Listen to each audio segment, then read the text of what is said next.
ये अज़रा को आप समझा दें। इसने मेरे बच्चों के बारे में बात की है और आप अच्छे से जानती हैं कि उनके बारे में कोई कुछ कहे ना, ये मुझसे बर्दाश्त नहीं होता। एक तो गुस्सा कम करो और बताओ अज़रा ने क्या बोला है?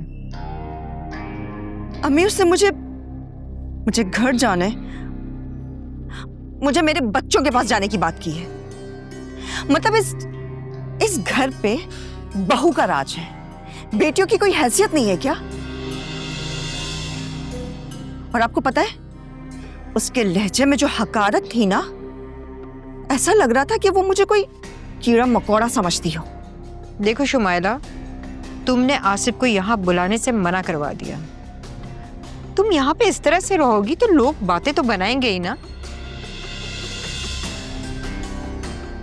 आसिफ को यहाँ आने दो, हम बैठ के बात कर लेंगे।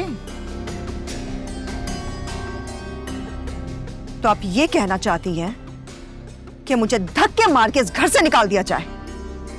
ऐसा किसी ने नहीं कहा है, बिला वजह के शोर मचाने लगती हो।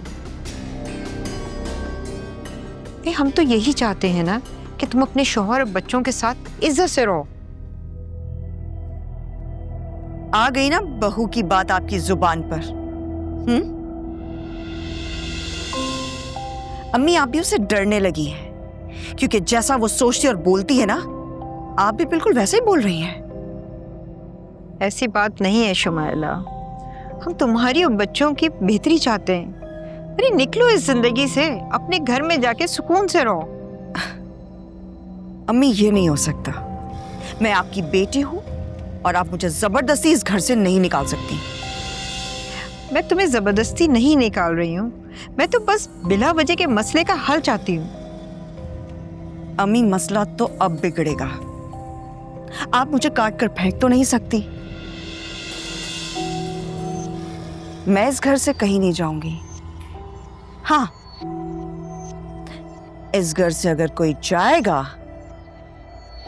तो वो मैं नहीं अज़रा होगी।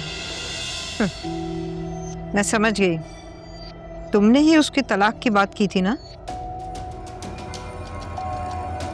अगर ऐसा है तो, और उसने आपके कान भर ही दिए हैं, तो ठीक है, फिर तो उसकी तलाक होनी ही चाहिए।